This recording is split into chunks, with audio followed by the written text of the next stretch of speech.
Welcome to the Short Term Show, the show about short-term rentals and long-term wealth, with real property owners hosting real properties who are crushing it in the vacation and short-term rental space. And here's your host, Avery Carl.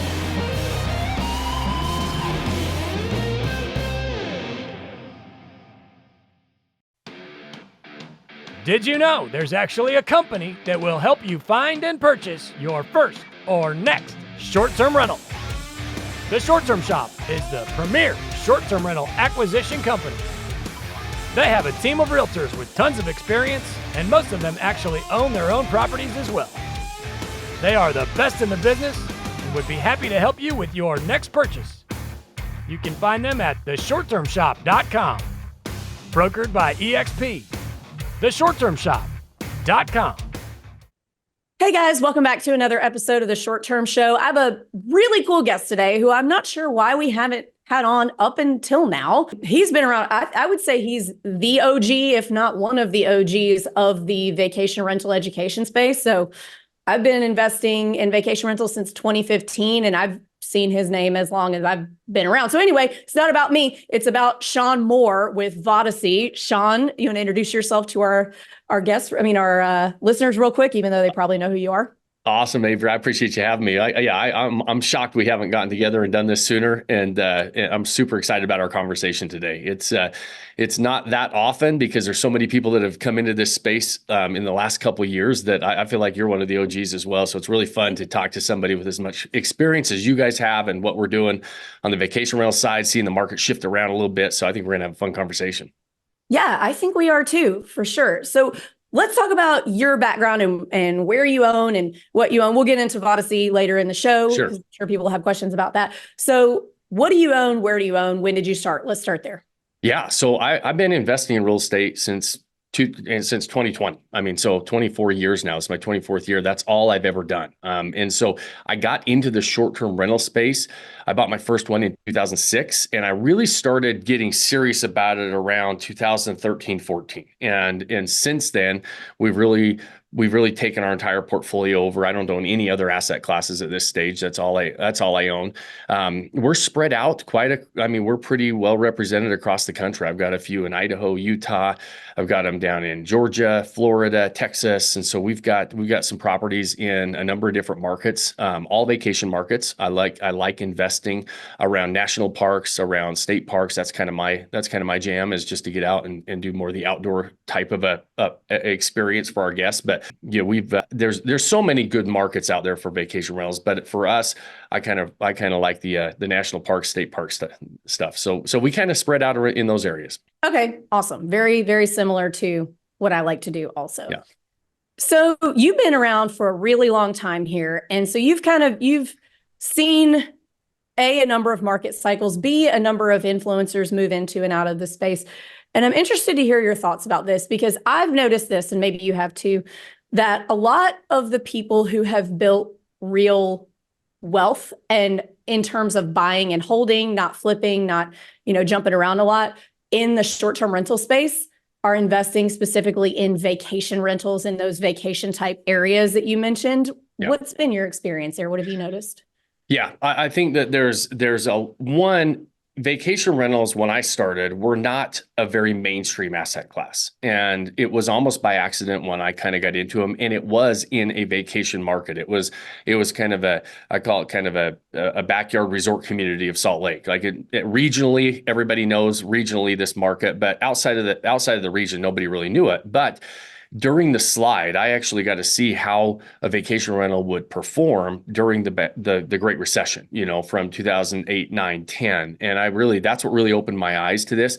However, it would not have done that same thing if it wasn't in a vacation market, and if it wasn't in a resort type of a destination. And I truly believe that. Now that short-term rentals today have become so mainstream and have become so popular, you have a lot of people who want to convert other assets to short-term rentals. And I think it's a mistake because a lot of people come to us and say, hey, I've got this asset. It's underperforming. It's not doing what I thought it was going to do. And there was this short period of time right after COVID, and you know this, is that there's a lot of people that don't realize this was a blip time frame in the market. This was an anomaly where everybody with a short-term rental, it didn't really matter the market, was making money because everybody was really kind of trying to get away and have these, the reality was the demand far exceeded supply.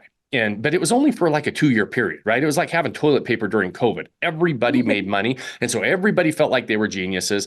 You could convert other asset classes. But like I said, I've been investing for 24 years now. And when I would go buy and I would do a lot of development deals, and we would do build jobs, and we would do different, commercial properties, we would do different multifamily deals, we do single family properties. You had to be very intentional about what you were going to do with that piece of property. And what happened with short-term rentals being so popular for so long is they were kind of the flavor of the month for a while, right? And everybody thought that no matter what you did, as long as it was a short-term rental, it was going to underwrite and it was going to perform well. That's not the case. And historically, there are other markets that work outside of short-term rental market or vacation markets, but historically, short-term rentals are for vacationers, right? And so if you're going to hedge your bets and you're going to stack the odds in your favor, one, you're going to have typically more favorable regulations in those markets because they want you there, right? Those markets typically want you there. Even if they have some moratoriums like we're seeing and some of the things on capping some licenses, as long as you can get the licenses, you're going to be okay. You go into some urban markets where short-term rentals kind of started becoming popular. Back when I was starting, it was really more the urban markets. Well, they don't want them there, right? There's affordable housing is a problem. And so a lot of those bigger cities are left-leaning. They're going to be very pro, hey, listen, we need to have more affordable housing. We don't like short-term rentals. We think it's screwing everything up. So you're going to have a lot more problems there.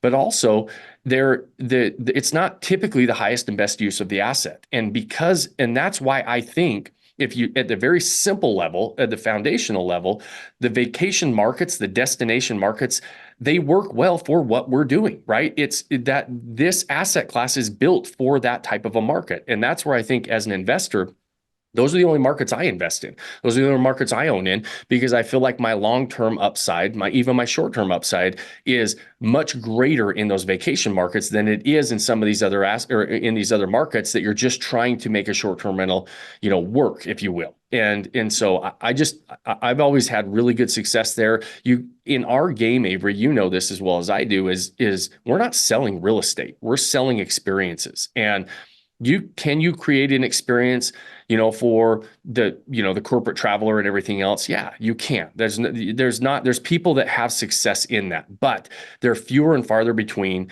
than you will find people that are able to create great experiences in vacation destinations. I know that's kind of long-winded, but I just believe at the foundational level, this asset is built for those types of markets. I totally agree with that. And I agree with the urban market thing, or even just, like the suburban market thing. That will take me, for example. I live in a vacation destination in Santa Rosa Beach, Florida. Yep. The entire economy here depends on vacation rentals. Yes. And there's really no hotels. There's a few, but all of the several million tourists a year that come here, they stay in vacation rentals. Now, there are about 10,000 of us that live here full time.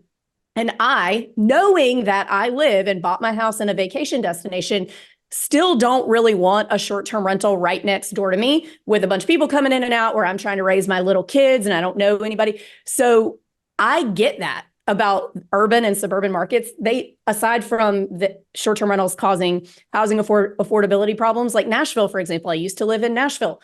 People were buying these houses in what used to be quiet streets, turning them into where, people are trying to raise their kids, turning them into bachelorette party places. And then there's like penis balloons everywhere. And you're having to explain to your 5-year-old, I get that, which is why, and I started in Nashville. Like we only ever owned long-terms there, never short-terms. But I saw that back then in 2013 was when I bought my first long-term that, hey, I don't really think there's just a lot working against this here. So let's go find somewhere where it's the normal thing for when people go there, that they're going to stay in a vacation house and not a hotel. And I have gotten stoned on this on my own Facebook group before, not the good kind of stoned, for saying that like, if I'm traveling for a conference and I'm going to a big metro area, I am booking myself a nice hotel. I'm going to be away from my kids. I'm getting room service.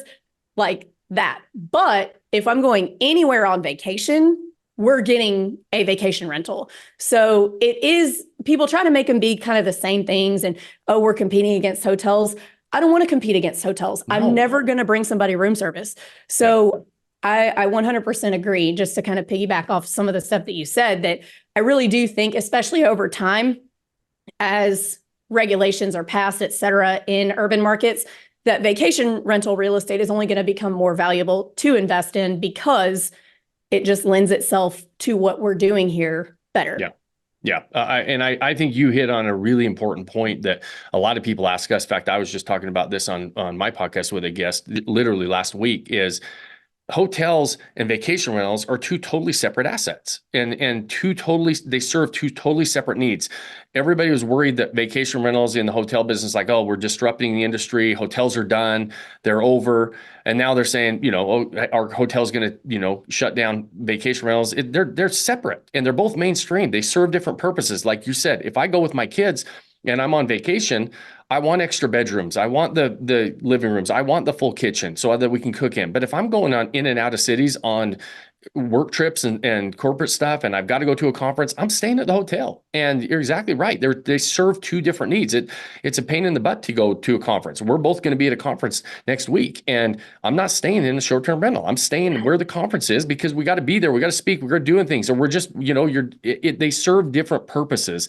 It's not one or the other. And so, and I think that's an important point as well. In most of your big major urban markets, go to Vegas or go to Nashville and these areas, they have a lot of options when it comes to hotels. There's a lot of destination markets that you don't have a lot of options hotel-wise. And so that's another reason your competition is going to be other short-term rentals in a lot of these destinations, especially those backyard resort communities that have become so, the accessibility and being able to stay in some of those regional markets that are, it's not Santa Rosa Beach, right? Everybody knows some of those markets, and those major markets, even those markets are they lack a little bit on the hotel side. But you go into like Bear Lake, Utah, where I had my first one, there's no hotels, right? If you want to go there, you're staying in a vacation home. And so that's really good because now I'm the only game in town, right? Obviously we have competition. There's other properties, but it's the only option for people to come into that market and enjoy it. And that's one of the beautiful parts about short-term rentals becoming so mainstream. Back when I was doing it, man, Airbnb wasn't even around. We were doing local classifieds. We were using Craigslist like crazy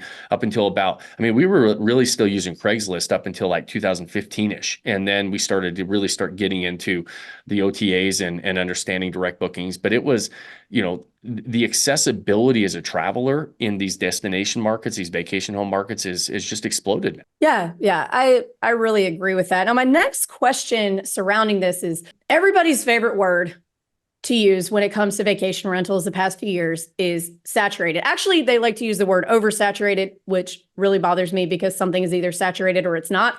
Oversaturated is kind of redundant. Anyway, that's me being a dork. So here's my question. Do you think that certain markets are A, saturated, or B, we're just an established asset class now? Pre-COVID, we were early adopters. Now we're established. What's your experience with that? 100% the latter. Short-term rentals are a mainstream asset. Anything that is mainstream, I don't care whether you're selling mattresses, whether you're a real estate agent, whether we have vacation rentals. Once it's a mature market, it is going to always be saturated. And saturation, to me, is an indication of demand. You're not going to get oversaturated or saturated, like whatever people want to call it, right?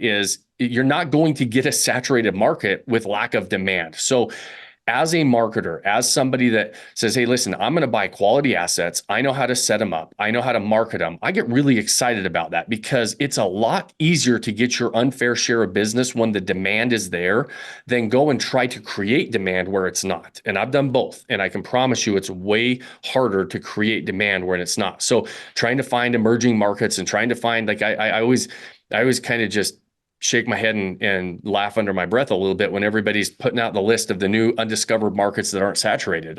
It's saturate. That means there's not demand there. There's not a lot of people going there. And there maybe there's something new coming, and maybe you're going to create demand, but we are in the stage now where these markets are going to stay saturated. This is mainstream, right? And any saturation that you have, any market that is mature, The Pareto principle is there for a reason. The top 20% of the market is going to make 80% of the money. And I don't care what business you look at. I don't care what industry you look at.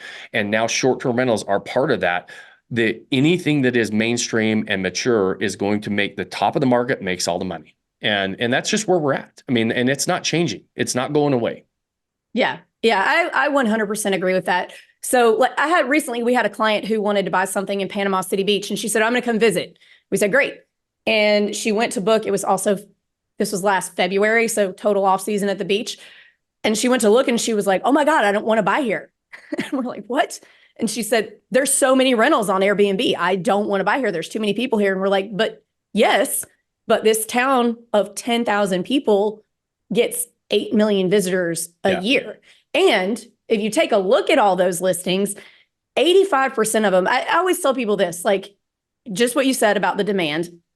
Markets get saturated because there's a lot of people that go there. Yep. And when you look at what your competition is, so there's going to be 50% of them, especially in big vacation markets that have been around a long time, like the Smoky Mountains or like a Panama City, there are going to be 50% of the listings on old school property management companies that have been around since the 80s. They haven't changed anything. They don't pay attention to anything. They're doing it the same way. Then you probably got another 25% of people that are either self-managing or have a manager who is, where they need to be in terms of knowing what they're doing, but the properties just have something wrong with them. Not necessarily that they're a bad property, but they, have, like at the beach, still have like wicker and rattan furniture everywhere, or look very like 2005. I think 2005 was the last like big update period where a lot of stuff was built. So a lot of things still look like that kind of Olive Garden decor that needs to be updated. So you're not competing with the entire market is what I'm trying to say. No. And that's the most exciting thing about the short-term rental market. It's a multi-billion-dollar industry that still is run by a whole bunch of mom and pops that use grandma's cabin and try to make a little bit of money with it. And so you can, like you said, you almost immediately, just by raising the bar a step or two, you almost immediately eliminate 75% of the inventory out there. And now, and then once you really start to raise the bar, I always tell people it is way easier to operate in the top of a market, and it's way less crowded at the top of the market than it is in the middle of the market, because that's where you feel that saturation is right in the middle of the market. Everybody's competing on price, everything else.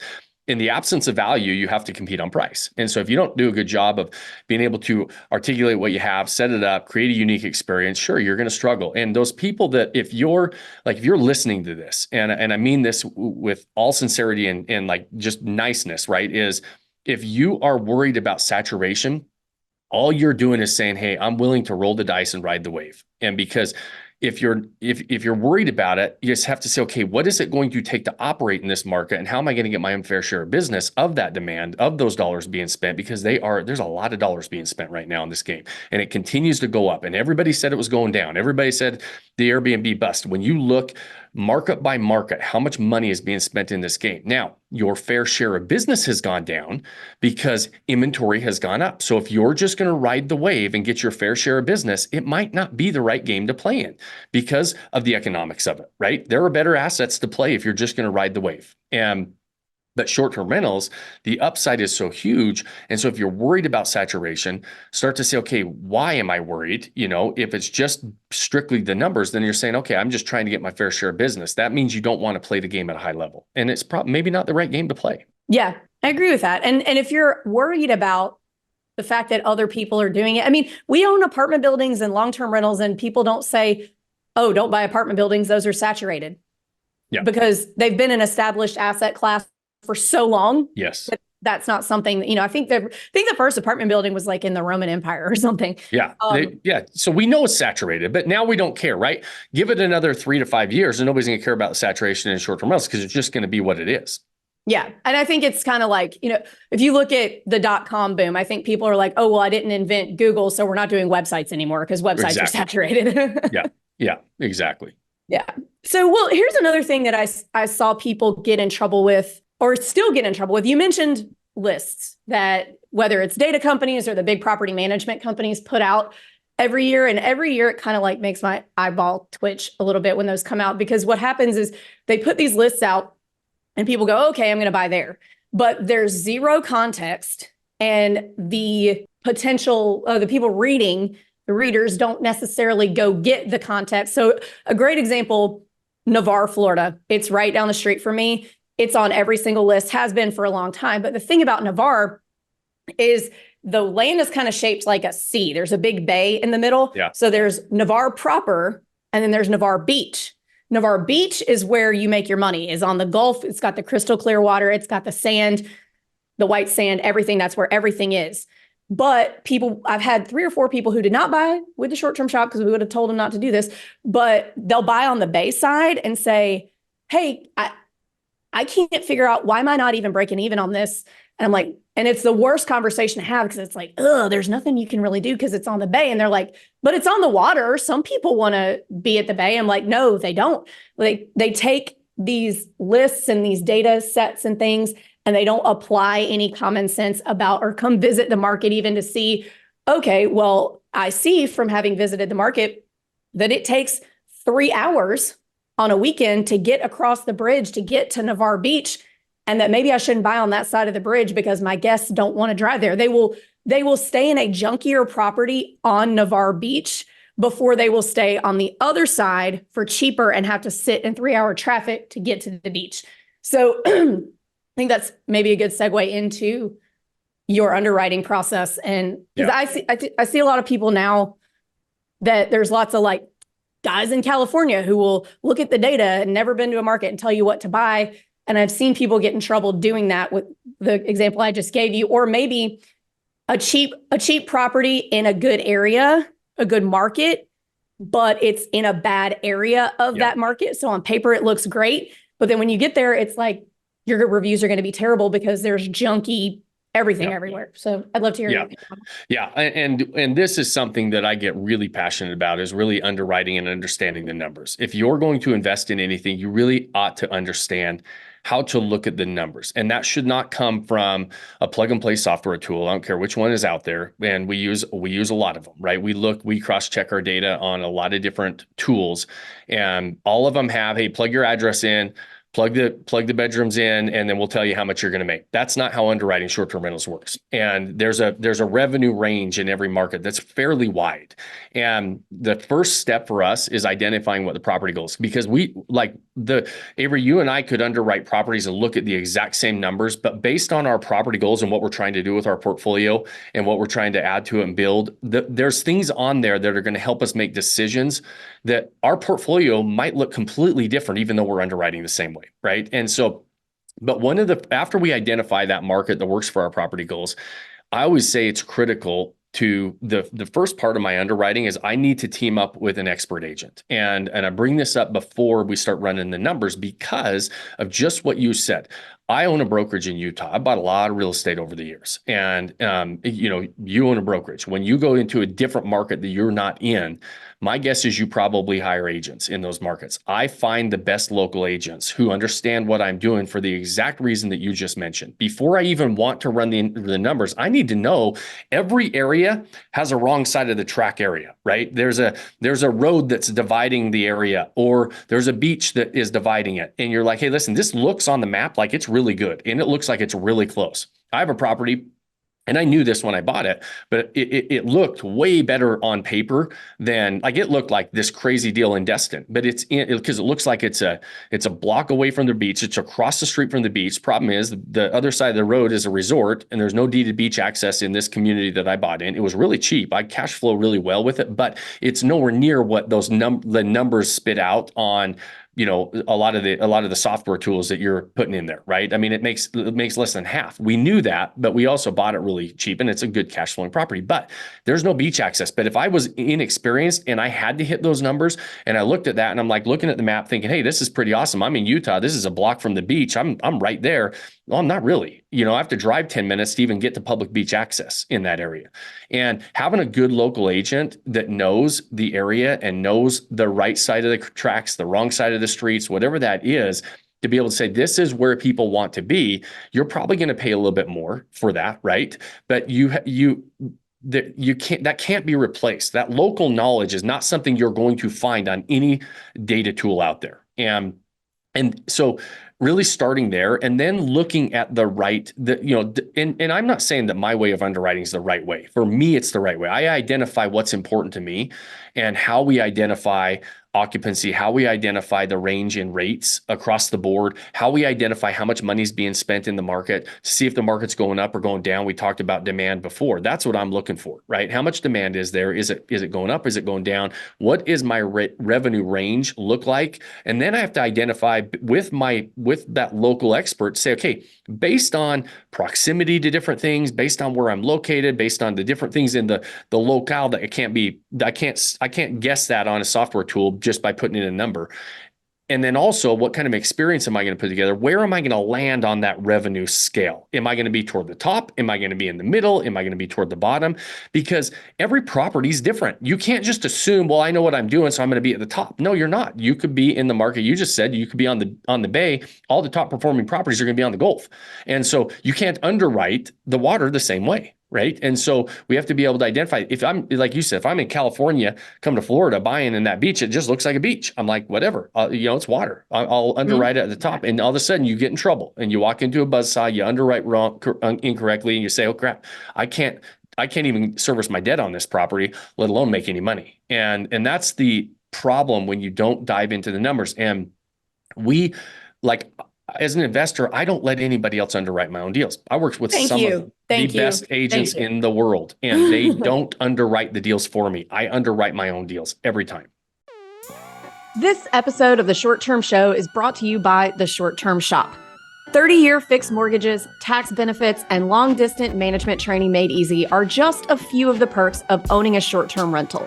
The Short Term Shop can help you buy and learn how to manage your property from anywhere in the world. Just go to theshorttermshop.com and click Get Connected. Again, that's theshorttermshop.com, and we are brokered by eXp. See y'all over there. Hey guys, if you're enjoying the content of our podcast, but you have additional short-term rental questions, we host a weekly live question session that you guys can join for free. It's at 1 p.m. Eastern on Thursdays. And if you head over to strquestions.com, you can sign up. So not only am I the host of this show, but I also own and manage my own properties, and I'd be happy to answer any questions that you have about short-term rental investing. So please join us anytime for a free weekly live Q&A on Zoom. Sign up at strquestions.com. I 1000% agree with that. You should never let an agent underwrite your deals for you because they're not you. There's all kinds of things. I have so many opinions about this. So I tell all of our clients, we can give you guidance on, it should probably be able to gross in this price range, but we don't run any numbers for clients. Because real estate agents have a vested interest in the deal closing. So if we give you underwriting numbers, even if we have acted in the most altruistic, best faith ever, and it really should hit this, and you get in there and you mismanage it, and it doesn't hit those numbers, you're coming after us.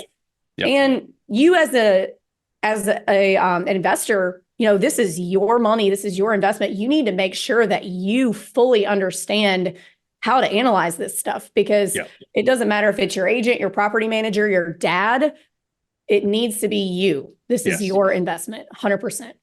And we want to pass the buck on that way too often. It's crazy to me how many investors are willing to write big checks, and they're doing it based on the faith of a software tool or somebody else telling them what that's going to produce, and there's really no basis behind it. I'm like, really, how'd you come up with that number? Well, I plugged the address into AirDNA Rentalizer. I put it in, STR Insights or whatever. And I like those tools. I use those tools. I look at them all the time, but I extract different data from different ones to be able to come up with my own assessment of what this property is going to perform like. Because just like you said, if I own a property and somebody else owns the property, I'm pretty confident that I can outperform that next person with the identical property next to me. We do it all the time in condos, right? We outperform the market based on how we're managing it, what we're doing. And nobody knows that except for you as the investor, what you're going to do to create that experience and market the property.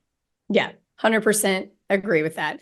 And at the end of the day, it can make you feel good to say, you know what, I'm going to give so-and-so in California $5,000 to tell me what to buy in this market.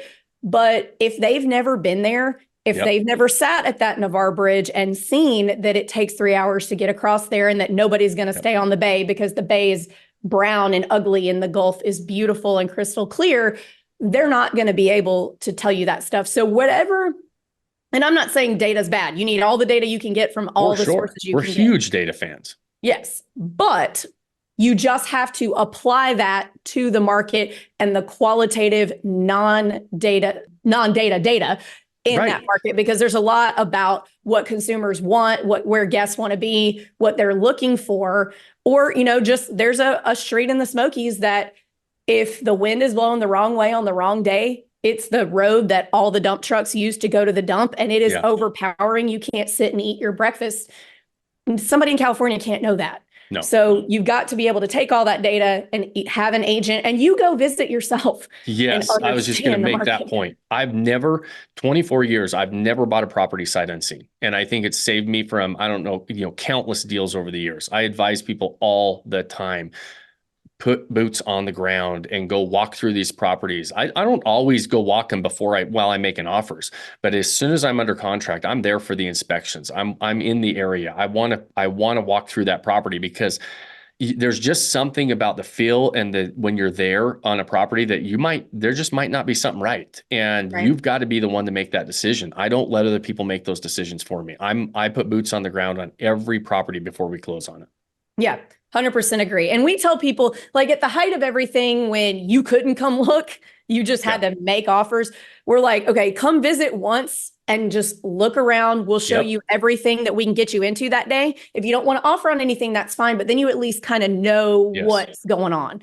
So you always do want to, I understand some people don't. We've got clients that have never seen their properties and they're doing great, but it's always best to go look.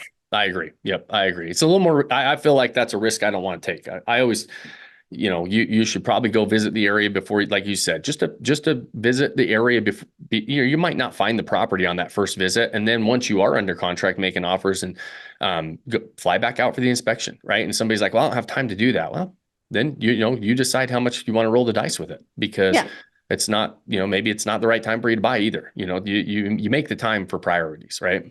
Right. Exactly. So this is the last thing regarding underwriting and things like that I wanted to talk about. So, and it's kind of applies to this whole enemy method thing that we've been talking about, the qualitative side of things. Where I saw a lot of people get in trouble in 2021 and 2022 was buying. There's a lot of advice out there about buying in secondary and tertiary markets, which works great in some markets, but markets like we were talking about, like beach markets, it doesn't always work. Spending less money to be 15 minutes inland, that works in Sarasota, that works in Bradenton, but it doesn't work on the Emerald Coast. You have got to be south of 98. You've got to be walking distance. So what do you have to say about that? Like you mentioned buying properties and kind of trying to make them be the destination if they're a little too far away from attractions. Like, what's your opinion there?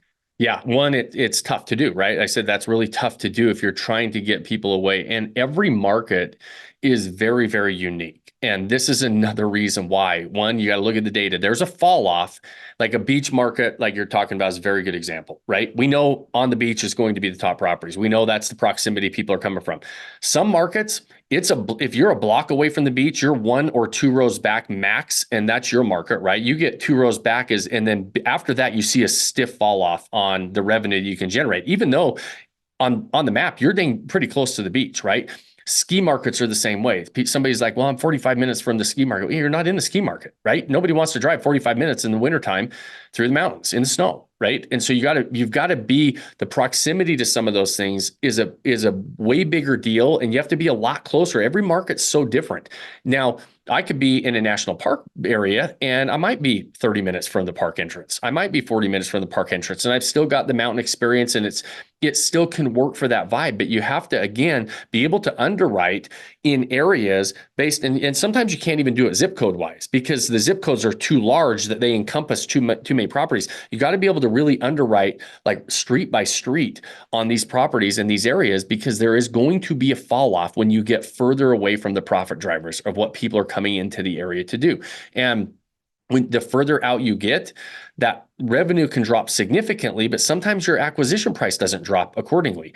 Other areas, you might see a really stiff drop in acquisition price and the revenue doesn't drop that much. And so that might be a really good opportunity in some markets. In other markets, it's going to kill you. And so again, it's understanding that these things all matter and these things make a big difference, and why you need to look at that and consider that when you're underwriting the properties. I live in Park City area in the mountains in Utah, and Park City's a Class A resort town. It's really expensive to buy here. So one of my mastermind students said, "Hey, listen, I bought in Heber and it's right there. I bought for a fraction of the price," and they underwrote it. They sent us over the numbers and they're looking at it and it's Park City numbers. I said that it's not going to, they're like, "Well, it's only 15 minutes away." I said, it doesn't matter. It's not Park City. First of all, it's not a Park City address. Second of all, you're underwriting against all these, 10, 15, $20 million homes that are ski in, ski out. You're not going to make that on $1 million house that's not on a ski hill, right? And so it's understanding that, logically they're like, well, it's 15 minutes away. I'm going to be close. Maybe if I take it down a notch or two, and no, you got to take it down like 3 or 4 notches. And then let's look at it this way, right? And so every market is so different though, Avery. And I know you know this because you guys are in multiple markets. And sometimes that's a block away from the proximity to the beaches or whatever, and you see a stiff fall off. Or sometimes in some national park areas, you might see you can get 30, 35 minutes away and you're still okay. Yeah, it really is just such a case-by-case basis Totally. In terms of that being okay. And again, we saw a lot of that in 2021 when everybody just wanted to get a property. And for example, like in the Smoky Mountains, you can be 30, 45 minutes away from Gatlinburg in one direction and be great in the Wares Valley direction. But a lot of people wanted to buy up north by Douglas Lake, which does not do well at all. It's also about 45, and I'd say it's about 45 minutes from Pigeon Forge. And we would say like, yeah, there's a reason that in the height of the market, there's still properties sitting up there. Yeah. And people would buy them because they just wanted to get in so bad. Yes. And then those were the first people to sell when things normalized because it was too far away from stuff. Well, and I think the thing that bothers you and me as well is these catch-all statements in the short-term rental game. Like you said, like people will say, well, you need to go buy in these secondary areas, the tertiary areas that you can buy for a lot cheaper and you're going to still get that demand. That's not how this game works. It's very market specific. It's really experience specific in certain markets, right? I have properties up on a lake and I make double the money my next door neighbor does, and he's got a better cabin than I do. And so it's really understanding all that. And there's not these catch-all statements that everybody wants to hear. There's not catch-all markets that work for everybody. And your top 10 lists that everybody puts on there. And it's like, yeah, are there opportunities in those markets? Absolutely. A lot of those markets are on the list. There's opportunities, but you're not just going to go buy in that market and all of a sudden become rich overnight, because if you don't understand how to play the game. You know where has shown up on several lists the past few years, and I do not know how it's ended up there, is I grew up in Starkville, Mississippi. It is in North Mississippi. The only thing there is Mississippi State University, worst SEC football team. Sorry, Dad. Everybody in my family went there. So, but it's ended up on these lists of best places to buy. And yeah, you can make great money on game day weekends and things like that. But I don't know. Again, I don't know how they pull some of these. There might be 1 or 2 short-term rentals in Starkville doing really well. But you know how many tourists come to Starkville a year? Tens of thousands. Do you know how much it costs to buy a condo close enough to the university and nice enough that someone would want to stay there? No. Take a guess. I want you to guess. I would say low. I would be guessing like $200,000. $900,000 for a condo in North Mississippi. No way. You could spend $900,000 on a condo in Destin and make way more money. So again, you always have to take the data, the lists, whatever, and figure out the context. Go to Starkville. There are $200,000 condos, but they're not where anybody wants to be. Right. So, and the other one, like Maui's been on the list, a bunch of lists. You know how hard the regulations are to operate as a short-term rental in Maui. I mean, you have to be there, live there as a primary residence. You got to. There's all kinds of hoops you got to run through. How is that on the list as the number one market, right? And so you just got to be really careful watching these lists. Yeah, I totally agree with that. And I see people make mistakes. I also see people not make mistakes every day. I don't ever talk about that, but we've seen a lot of people do really, really well with short-term rentals by being realistic and understanding what needs to be done to be successful. And it's not always buying the craziest, biggest, most expensive place. It's not always, I like to say this. If you can find a cute, clean, comfortable property in the right location, you can fix up a property. You can't fix up a location. Like if it's got a view, you can't go buy 30 minutes away, you know, in the wrong area and fix up. You can't build a view. You can build a property. So my thing that I like to buy in the right location. And if I've got to update the house, I've got to update the house rather than kind of go further out for a nicer house for cheaper. You can't fix a location. You can fix a house. Yeah, absolutely. Couldn't agree more. Yeah.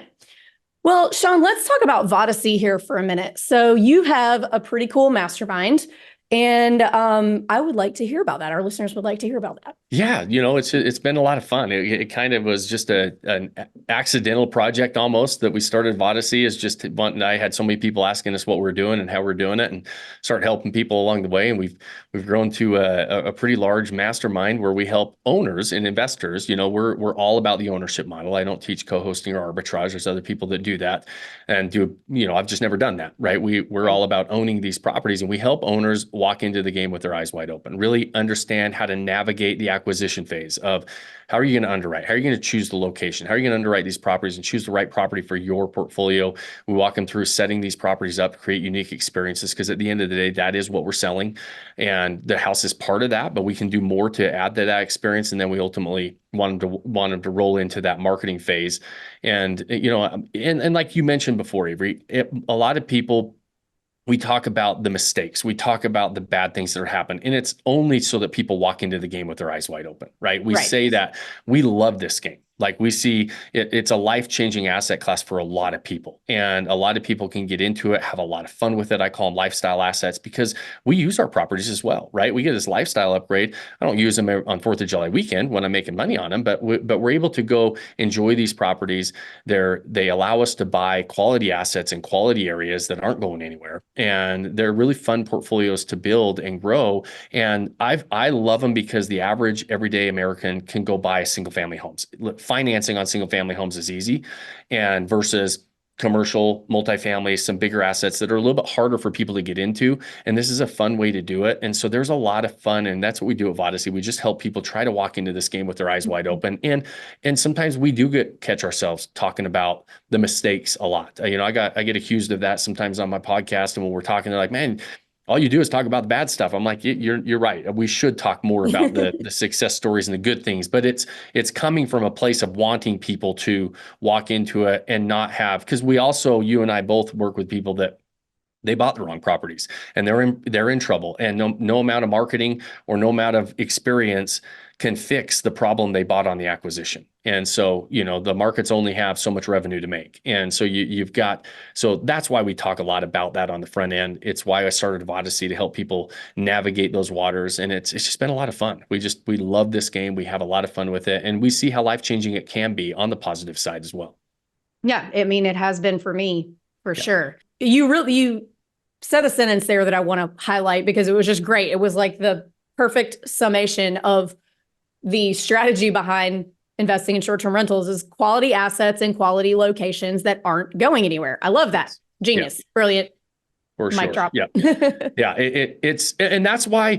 That is why I love short-term rentals. It's why people always ask me, why do you like short-term over long-term? Why do I love real estate in general. Every asset has pros and cons, right?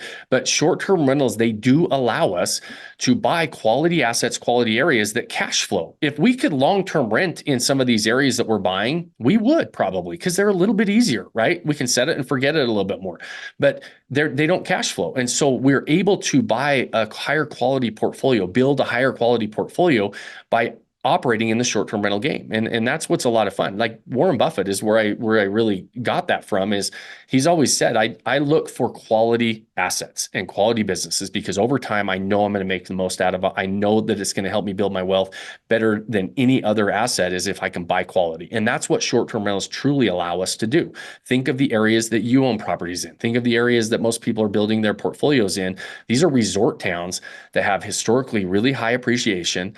They allow us to make money, even though we're paying a little bit more for some of these assets. They don't have to be multi-million-dollar homes, but they allow us to go in and buy a multi-million-dollar home and actually cash flow it if we need to, right? Because they're not, the long-term rentals, you're typically not cash flowing higher end single family homes. Yeah. Yeah, I agree with that. And as somebody who does own a lot of long terms also, I got blasted for this on an Instagram reel a while back because I said that short-term rentals, single family homes are the easiest type of loan to get. You just go get you can walk into any bank, mortgage broker, anywhere, and just go get a loan on a single family home. Yes, you have to qualify. But what I meant by that is it's a lot easier to do that than to go buy a 10-unit apartment complex right out of the gate where they're going to want to see like a business plan, your entire personal financial statement, which they're going to want to see experience on. And if you don't have that, when they take it to committee, like it's like on a movie, every week they go to committee and say, are we going to give this person a loan? Yes or no? It's a lot harder to get that than just qualifying based on your income. Yes. Yeah. And that's a good thing too, because it allows somebody that is just getting started out, they can get into the game and start changing their lifestyle and financial freedom future, right? They can take that up a notch and gain that experience where a lot of times you're not able to jump into these other asset classes like you mentioned. All right, Shawn, we are to the last 3 questions of the show that we ask Make everyone. them easy, Avery. Make them easy. They're not hard. Okay. They're not gotcha. So first one, what advice would you give 20-year-old Shawn if you knew then what you know now? One, my 20-year-old self, I'd like to set my ego aside a little bit and realize that there are people that are a few steps ahead of me that I can learn a lot from, right? I'm never going to be able to avoid the dragon around the corner, but I want to talk to somebody that has already fought that dragon a little bit before me, shows me the weak spots, right? And so when I was younger, I thought, I'm just going to go figure this out on my own. It was all just roll up my sleeves and go into it. And man, that's just a hard road to run when you're just always trying to do everything yourself. There are a lot of people out there now. I'm just a huge fan of mentors and people that have been down the road before me that I would like to do that. Because my 20-year-old self, I thought I was a big deal back then. And so I would like to be like, okay, set the ego aside. Let's learn from people who have been down the road before me. Totally agree with that. And a lot of people, myself included, always answer that with like, you couldn't tell 20-year-old me anything. So right. That's a problem. Yeah, exactly. Yeah. Okay. Second question. What is your advice for a new short-term rental investor looking to get started today, which we're in, depending on when you guys listen to this, we're in the beginning of 2024. So a wacky time in real estate. Yeah.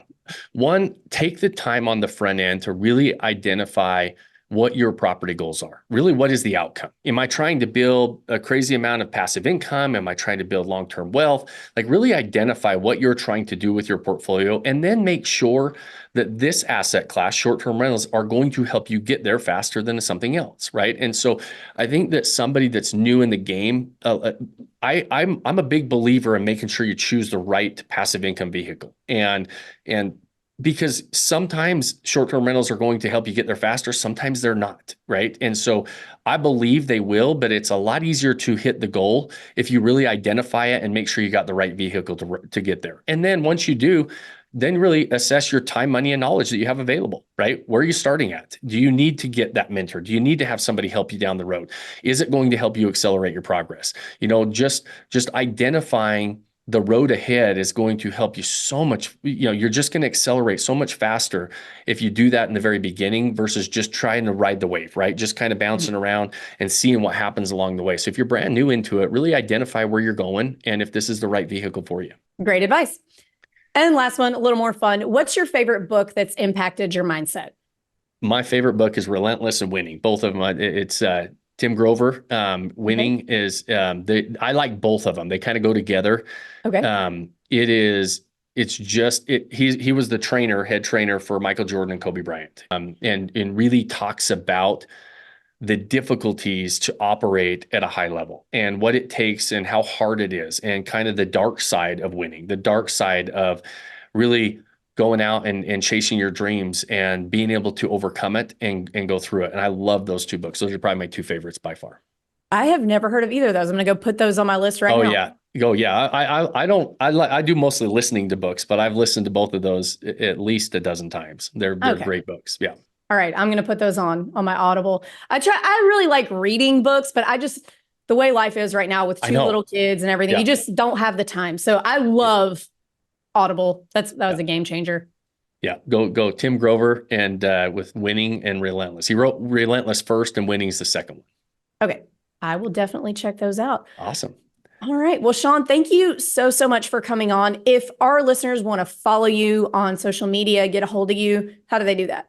Yeah, it's Vodacy Shawn Moore on social media, on Instagram, YouTube, wherever at. And then you can just go to vodacy.com and you'll find us there. And links to our social platforms are there. That might be the easiest. And we've got a lot of resources that people can check out on vodacy.com. Awesome. Well, thanks again. Great conversation. Really, really excited to have you. I don't know why it took this long. I know. I'm so excited that we finally we broke the ice, and now we're going to be, you're going to be on my podcast here. We've already got it scheduled, so I'm looking forward to another conversation, and then also seeing you next week. Yeah, me too. We'll see, guys. Well, I think this airs after. Maybe you will have just seen both of us at Build Short-Term Rental Wealth Con.